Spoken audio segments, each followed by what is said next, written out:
back to Sunny Live Trend. Thank you so much guys for tuning in. Well guys, I'm back again with the Mzansi Soapy Stories, and today talking about smoke and mirrors.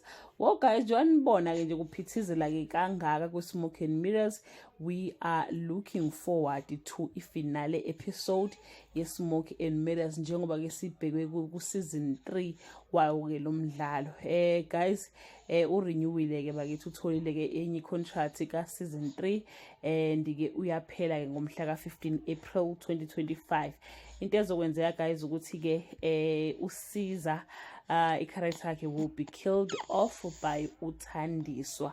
uThandiswa ke uzombulala guys usiza njengoba nazi ukuthi ke kade ku hide and seek, usiza ufuna uThandiswa, uThandiswa ufuna usiza, but ke umuntu ogcina ephumelelile ke uyena ke uThandiswa ugcina ekhonile ukuthi ambulale ke usiza, njengoba ke kwa report kwathiwa ke uyashiya ke uHlomla Dandala ke kulomdlalo.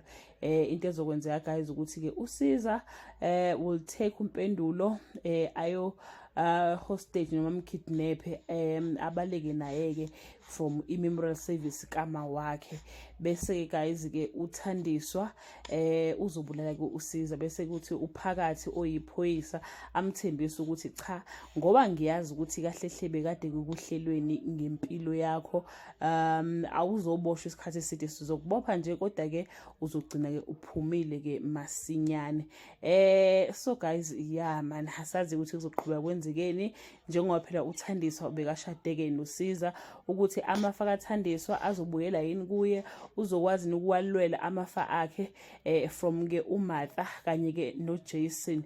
We don't know guys how will the story unfold, but ke abantu ekuthiwa bahamba ngempela uNomeva kanye ke noSiza, njengoba ke uThandiswa kuyena ke uzobulala ke uSiza okuyi-character edlalwa ke uHlomla Dandala. We are looking forward to a new season ye Smoke and Mirrors, sibone ukuthi ke basiphatheleni.